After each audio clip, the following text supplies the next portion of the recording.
박민우는 한결그룹 회장 저택의 정문을 통과하며 이상한 기운을 느꼈다. 20년 동안 매일 아침 6시면 이곳에 도착했지만 오늘은 뭔가 달랐다. 정원을 손질하던 김 씨가 그와 눈을 마주치자마자 고개를 돌렸고 평소 농담을 주고받던 경비원 이 씨는 무표정한 얼굴로 그저 고개만 끄덕였다. 55세의 민우는 젊은 시절 교통사고로 부모를 잃고 방황하다가 유재호 회장을 만났다. 당시 중견기업 대표였던 재호는 거리에서 노숙하던 민우를 발견하고 일자리를 제공했다. 처음엔 단순한 심부름꾼이었지만 민우의 성실함과 책임감을 높이 산 재호는 그를 집사로 승진시켰다. 그렇게 20년이 흘렀고 두 사람 사이에는 주종관계를 넘어선 특별한 유대감이 형성되었다. 민우 씨, 오늘은 회장님께서 건강검진 중이십니다. 비서실 직원의 차가운 말투에 민우는 미간을 찌푸렸다. 3일 전부터 같은 말만 반복되고 있었다. 회장의 모든 일정을 관리해온 민우에게 이런 일은 처음이었다. 더욱 이상한 것은 재호의 전담 주치의조차 연락이 두절되었다는 점이었다. 민우는 차로 돌아와 핸드폰을 확인했다. 사촌 동생 서연아에게서 긴급 메시지가 와 있었다. 오빠, 큰일이야. 어젯밤 회장님 방에서 이상한 소리 들었어. 누군가 다투는 것 같았는데 아침에 확인하니 회장님은 침대에서 일어나지도 못하시더라. 그리고 주방에서 이상한 약병을 봤어. 현아는 2년 전 민우의 추천으로 저택 관리인이 되었다. 꼼꼼한 성격의 그녀는 최근 며칠간 저택 분위기가 심상치 않다고 느꼈다. 특히 회장의 양아들이자 후계자인 유승혁 부회장이 자주 회장실을 드나들며 서류들을 가져가는 모습을 목격했다. 민우는 재빨리 답장을 보냈다. 지금 어디야? 조심해. 나도 뭔가 이상해. 그는 시동을 끄고 저택 주변을 천천히 걸었다. 2층 회장 침실의 커튼은 굳게 닫혀 있었다. 평소 아침 햇살을 좋아하던 재호는 항상 커튼을 열어두었는데 말이다. 여기서 뭐 하십니까? 뒤에서 들린 날카로운 목소리에 민우가 돌아보니 경호팀장 박진수가 서 있었다. 평소 예의 바르던 그의 태도는 온데간데 없고 경계와 적대감만이 눈빛에 가득했다. 회장님, 안부가 궁금해서요. 오늘 일정이 정말 없으신 건가요? 민우가 조심스럽게 물었다. 그런 건 집사가 알 필요 없습니다. 빨리 돌아가시죠. 진수의 차갑고 단호한 말투에 민우는 더욱 불안감을 느꼈다. 20년 동안 함께 일하며 서로 존중해온 사이였는데 이런 대우는 처음이었다. 민우는 겉으로는 순순히 고개를 숙이고 차로 돌아왔다. 하지만 저택을 완전히 떠나지 않고 근처 골목에 차를 세웠다. 핸드폰을 꺼내 현아에게 전화를 걸었다. 오빠, 지금 점심 교대 시간이야. 직원 출입구로 와. 내가 안내할게. 현아의 목소리는 급박했다. 회장님 상태가 정말 심각한 것 같아. 침대에서 움직이지도 못하시고 의식도 흐릿하셔. 민우의 가슴이 철렁 내려앉았다. 더 이상 기다릴 수 없었다. 그는 재빨리 차에서 내려 저택 뒤편으로 향했다. 20년간 이곳을 드나들며 알게 된 모든 비밀 통로와 사각지대가 지금 이 순간을 위한 것처럼 느껴졌다. 무슨 일이 벌어지고 있는지는 모르지만 한 가지는 확실했다. 유재호 회장이 위험에 처해 있고 그를 구할 수 있는 사람은 자신뿐이라는 것을. 오후 2시 15분 민우는 저택 뒤편 직원 출입구에 도착했다. 현아가 초조한 표정으로 문 앞에서 기다리고 있었다. 그녀의 얼굴은 창백했고 손은 미세하게 떨리고 있었다. 오빠, 빨리 와. 지금 경비 교대 시간이라 복도가 한산해. 현아는 민우의 손을 잡고 건물 안으로 들어갔다. 그들은 직원용 비상계단을 이용해 2층으로 올라갔다. 복도를 지나며 현아가 속삭였다. 회장님께 투여되는 약물 양이 비정상적이야. 내가 의료관리 교육받을 때 배운 기준을 훨씬 넘어서. 회장 침실 앞에 도착한 두 사람은 조심스럽게 주변을 살폈다. 다행히 간호 인력 교체 시간이라 아무도 없었다. 현아가 먼저 문을 열고 안을 확인한 후 민우에게 손짓했다. 침대에 누워있는 재호의 모습에 민우는 숨이 막혔다. 평소 단정하고 위험 있던 회장의 얼굴은 누렇게 뜨고 온몸에는 각종 링거와 모니터링 장비가 연결되어 있었다. 특히 정맥 주사로 연결된 링거에서는 투명한 액체가 계속 주입되고 있었다. 회장님. 민우가 조심스럽게 다가가 손을 잡았다. 차갑고 축축한 손이었다. 재호의 눈꺼풀이 미세하게 떨리더니 천천히 떠졌다. 하지만 초점 없는 눈동자는 민우를 제대로 알아보지 못하는 것 같았다. 민우야. 간신히 나온 목소리는 떨리고 약했다. 날 여기서 꺼내줘. 재호의 눈에서 눈물이 흘러내렸다. 70년 인생을 살며 무엇 하나 두려워하지 않았던 그가 지금은 간절히 구원을 요청하고 있었다. 현아가 재빨리 링거 라인을 확인했다. 이건 일반 수액이 아니야.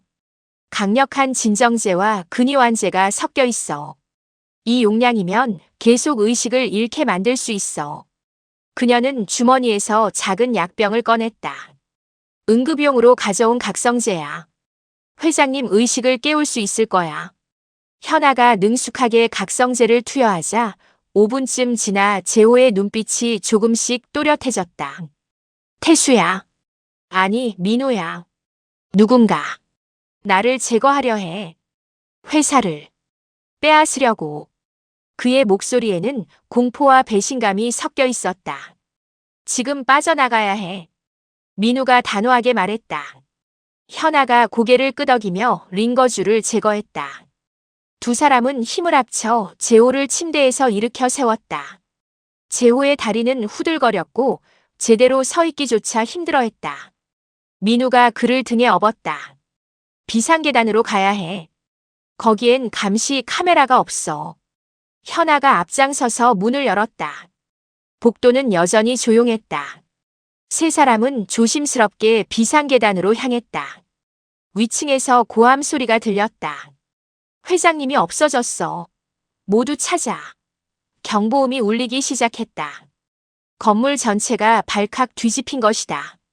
빨리. 현아가 다급하게 외쳤다.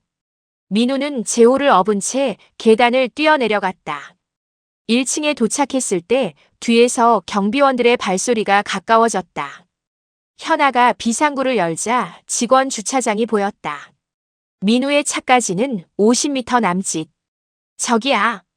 경비원 한 명이 그들을 발견하고 소리쳤다. 민우는 있는 힘을 다해 달렸다. 현아도 뒤따라 뛰었다. 차에 도착한 민우는 뒷문을 열고 재호를 조심스럽게 눕혔다. 현아야, 넌 여기 남아. 내가 도와준 걸 들키면 안 돼. 민우가 급하게 말했다. 하지만 오빠. 현아의 눈에 눈물이 고였다. 괜찮아. 나중에 연락할게. 회장님 약은 여기 있어. 조심해, 오빠. 민우가 시동을 거는 순간 경비원 서너시 주차장으로 뛰어들었다. 그 중에는 박진수도 있었다. 차를 막아. 진수가 소리쳤다. 민우는 엑셀을 끝까지 밟았다. 타이어가 날카로운 마찰음을 내며 미끄러졌고 차는 빠르게 주차장을 빠져나갔다. 백미러로 보니 진수가 무전기에 대고 뭔가 외치고 있었다. 민우는 복잡한 골목길을 누비며 혹시 모를 추적자들을 따돌렸다. 30분을 달린 끝에 외곽의 낡은 여관에 도착했다. 재호를 방으로 옮긴 민우는 그제야 안도의 한숨을 내쉬었다. 이제 안전합니다, 회장님. 민우가 재호의 이마를 닦아주며 말했다. 재호는 떨리는 손으로 민우의 손을 잡았다. 그의 눈빛에는 감사함과 두려움, 그리고 아직 말하지 못한 무언가가 담겨 있었다. 여관방에서 하룻밤을 보낸 재호는 서서히 정신을 차렸다. 약물의 영향에서 벗어나자 얼굴에 혈색이 돌기 시작했다. 민우는 전직 형사 출신인 친구 정태일에게 도움을 청했다. 50대 중반의 태일은 20년 경력의 베테랑 형사였다가 5년 전 은퇴해 사설 탐정 일을 하고 있었다. 상황을 정확히 파악해야겠습니다. 테일은 수첩을 꺼내며 말했다. 민호와 재호는 지난 일주일간의 일들을 상세히 설명했다. 재호가 갑자기 건강이 악화되었다는 진단을 받은 것, 의식이 흐려지기 시작한 것, 그리고 가족들이 면회를 차단한 것까지. 회장님, 최근에 특별한 일이 있었습니까? 평소와 다른 사람을 만났다거나 중요한 결정을 하셨다거나. 테일의 질문에 재호는 이마를 짚으며 기억을 더듬었다. 일주일 전쯤 승혁이가 서류를 가져왔었어. 회사 구조 조정에 관한 건데 내용이 복잡해서 나중에 검토하겠다고 했지. 그리고 그날 저녁 식사 후부터 몸이 이상해지기 시작했어. 테일의 눈빛이 날카로워졌다. 유승혁 부회장 말씀이시군요. 혹시 그날 특별한 음식이나 음료를 드셨나요? 승혁이가 직접 차를 타줬어. 한방차라고. 건강에 좋다면서. 재호의 목소리가 떨렸다. 30년을 아들처럼 키운 양아들이 자신을 해쳤을지도 모른다는 생각에 가슴이 무너져 내렸다. 테일은 노트북을 열어 한결그룹 내부 정보를 검색했다. 제가 아는 선배가 기업 조사팀에 있어서 도움을 받을 수 있습니다. 그는 몇 통의 전화를 걸었고 2시간 후 놀라운 정보를 입수했다. 회장님, 유승혁 부회장이 6개월 전부터 주요 임원들과 비밀 회동을 가졌습니다. 그리고 이 사람들 명단을 보십시오. 테일이 서류를 내밀었다. 거기에는 경호팀장 박진수, 비서실장, 그리고 재호의 부인 김수진의 이름도 있었다. 수진이까지. 재호의 얼굴이 창백해졌다. 35년을 함께한 아내마저 이 음모에 가담했다는 사실이 믿기지 않았다. 테일은 계속해서 조사 결과를 설명했다. 더 충격적인 건 이들이 회장님을 요양원에 격리시키고 정신적 무능력 판정을 받아내려 했다는 겁니다. 이미 협조할 정신과 의사까지 섭외해 놓았더군요. 민호는 분노로 주먹을 쥐었다. 어떻게 이럴 수가. 회장님을 그렇게 오랫동안 모셨으면서. 그때 민호의 핸드폰이 울렸다. 현아였다. 오빠, 집안이 난리야. 경찰이 와서 오빠를 수배했어. 회장 납치 혐의로. 그리고 이상한 게 김수진 여사가 너무 침착해. 마치 예상했던 것처럼. 민호는 스피커폰으로 전환했다. 현아야, 조심해. 혹시 서재에 이상한 점 없었어? 아, 맞다. 수진 여사가 며칠 전부터 회장님 서재를 자주 드나들었어. 그리고 어제는 벽난로에서 뭔가 태우는 냄새가 났어. 테일이 끼어들었다. 증거인멸이군요. 김소연 씨, 가능하면 서재에서 남은 서류나 물건이 있는지 확인해 주실 수 있나요? 해볼게요. 조심히 살펴볼게. 전화를 끊은 후 테일은 더 깊이 파고들기 시작했다. 회장님, 혹시 서재에 중요한 서류를 보관하고 계신가요? 비밀 금고 같은 것. 재호는 잠시 망설이다가 고개를 끄덕였다. 있어. 책장 뒤에 숨겨진 금고가 있지. 거기엔. 그는 말을 멈추고 민우를 바라봤다. 과거의 일들, 아주 오래된 비밀들이 담겨 있어. 무슨 비밀입니까? 민우가 조심스럽게 물었다. 재호는 깊은 한숨을 내쉬었다. 내가 평생 숨겨온 이야기야. 30년 전, 아니 정확히는 25년 전의 일이지. 테일은 재빨리 상황을 정리했다. 일단 그 금고의 내용을 확보해야 합니다. 그게 이번 사건의 핵심 동기일 수 있어요.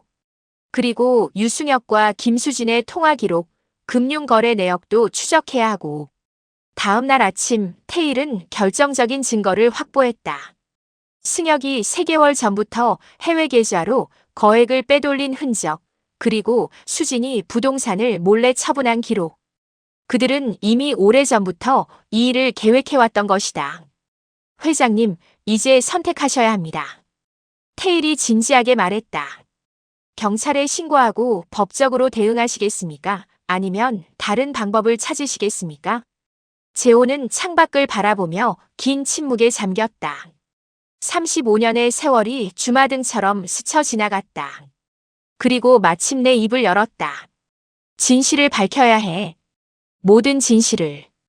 테일의 조사는 예상치 못한 방향으로 흘러갔다.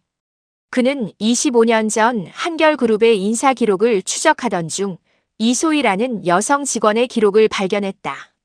제호의 첫 비서였던 그녀는 입사 3년 만에 갑자기 퇴사했고 그 이후 기록이 완전히 사라졌다. 회장님, 이소희라는 분을 아십니까? 테일의 질문에 제호의 손이 떨렸다. 오랫동안 봉인해둔 기억이 터져나오기 시작했다. 소희. 그래, 알아. 내 첫사랑이었어. 제호의 목소리는 먼 과거를 더듬는 듯 흔들렸다. 45년 전 내가 회사를 막 일으킬 때 만났지.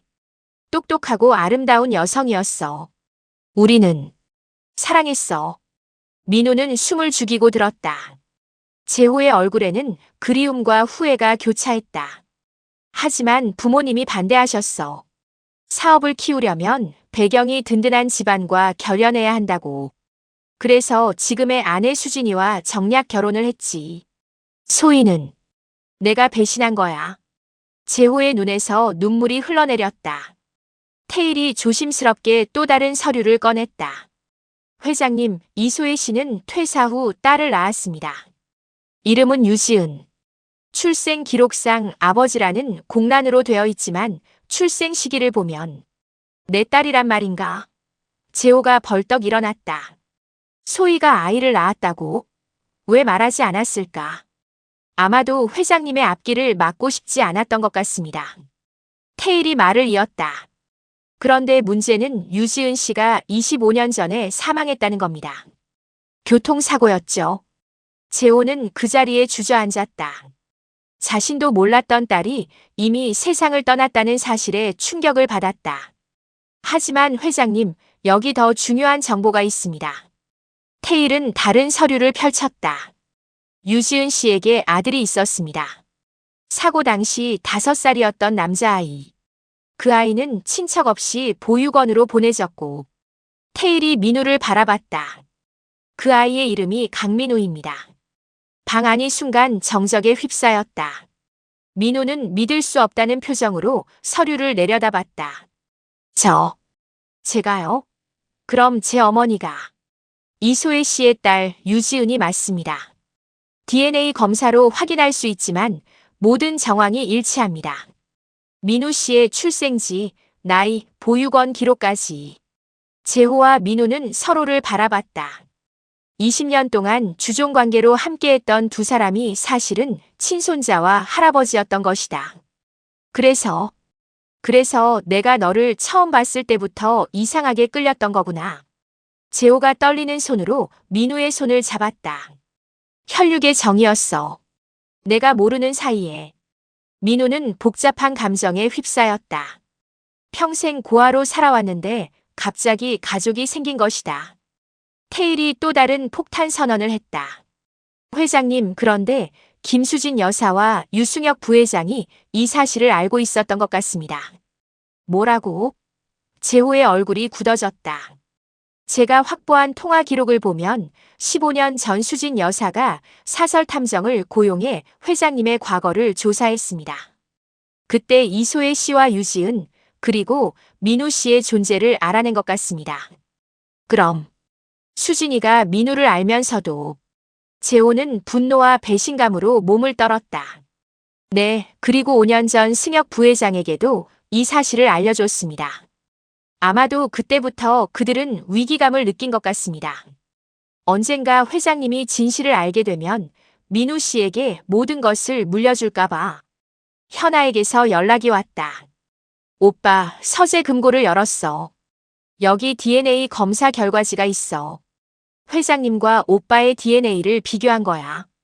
5년 전 날짜로 되어 있어. 테일이 고개를 끄덕였다. 승혁이 몰래 검사를 의뢰한 것입니다. 자신의 의심을 확인하려고. 제호는 모든 퍼즐이 맞춰지는 것을 느꼈다. 그래서 날 제거하려 한 거구나. 내가 죽으면 승혁이 모든 걸 상속받고 민우의 존재는 영원히 묻히는 거지. 정확합니다. 태일이 확인했다. 그리고 수진 여사는 이미 10년 전부터 회사 자금을 조금씩 빼돌려 해외 계좌에 숨겨뒀습니다. 총액이 200억 원이 넘습니다. 민호는 충격의 말을 잃었다. 자신 때문에 재호가 위험에 처한 것이다.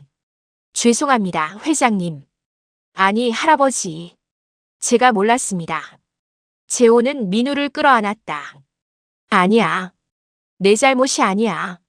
잘못은 진실을 숨기고 욕심을 부린 그들에게 있어. 태일의 도움으로 확보한 증거들은 명확했다.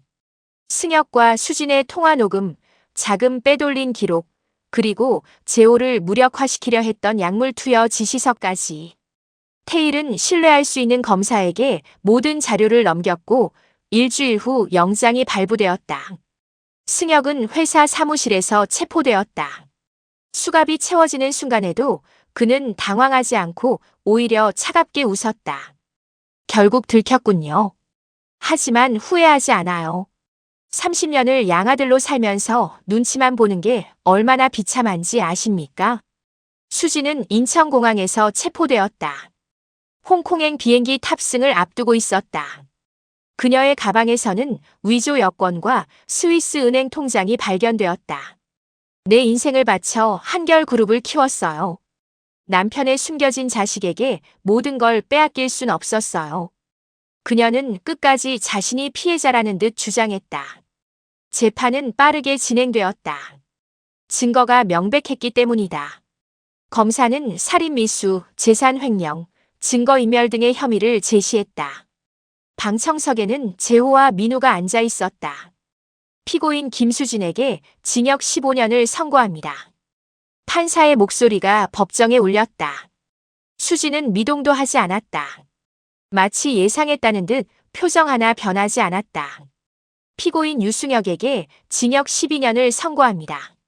승혁은 판결을 듣자 무릎이 꺾였다. 그는 재호를 향해 고개를 숙였다. 아버님, 죄송합니다. 그러나 재호는 고개를 돌렸다. 재판이 끝난 후 재호는 기자회견을 열었다. 저는 오늘 여러분께 숨겨왔던 진실을 밝히고자 합니다. 그의 목소리는 떨렸지만 단호했다. 45년 전 저에게는 첫사랑이 있었습니다. 이소희라는 여성이었죠. 하지만 저는 그녀를 버리고 정략 결혼을 택했습니다. 기자들이 웅성거렸다. 재호는 계속 말을 이었다.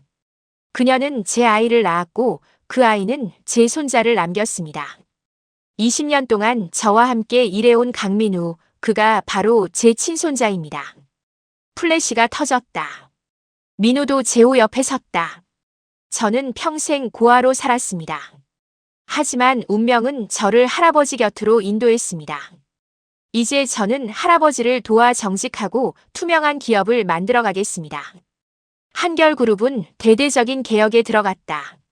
민우는 부회장에 임명되었고 승혁과 수진에게 협력했던 임원들은 모두 해임되었다. 회사는 투명 경영을 선언하고 모든 회계 내역을 공개했다. 주가는 처음엔 흔들렸지만 투명한 경영이 알려지면서 오히려 상승했다. 현아는 한결그룹 의료복지재단의 이사가 되었다. 이번 사건에서 결정적 역할을 한 그녀에게 재호가 특별히 제안한 자리였다. 태일은 그룹의 보안 최고 책임자로 영입되었다. 6개월 후 재호와 민우는 이소희의 묘소를 찾았다. 조용한 공원 묘지에 작은 비석이 서 있었다. 재호는 무릎을 꿇고 오랫동안 울었다. 소희야, 미안해. 너무 늦었어. 하지만 내가 남겨준 선물 덕분에 내 인생이 다시 의미를 찾았어. 민우도 어머니와 외할머니의 묘 앞에 무릎 꿇었다. 어머니, 외할머니, 저 이제 가족을 찾았어요. 두 분이 하늘에서 지켜봐 주신 덕분이에요. 그해 겨울, 민우는 회사 법무팀 출신 변호사 윤서연과 결혼했다. 결혼식에서 재호는 축사를 했다. 오늘 제 손자가 결혼합니다. 20년 동안 곁에 있었지만 몰랐던 혈육입니다. 인생은 참 신비롭습니다. 이듬해 봄 민우와 서연 사이에 아들이 태어났다. 이름은 재민. 재호의 이름에서 한 글자를 따서 지은 이름이었다. 재호는 증손자를 안고 행복한 눈물을 흘렸다. 한결그룹은 이소의 장학재단을 설립했다. 한부모 가정과 보육원 출신 청소년들에게 교육 기회를 제공하는 재단이었다. 재호는 회장직에서 물러나 재단 이사장으로서 봉사활동에 전념했다. 어느 가을 저녁 재호와 민우는 회사 옥상 정원에 나란히 서서 서울 야경을 바라봤다. 민우야, 이제 진짜 시작이야. 재호가 손자의 어깨에 손을 얹었다. 내 어머니와 외할머니가 하늘에서 지켜보고 계실 거야. 네, 할아버지. 자랑스러운 기업을 만들겠습니다. 민우가 대답했다.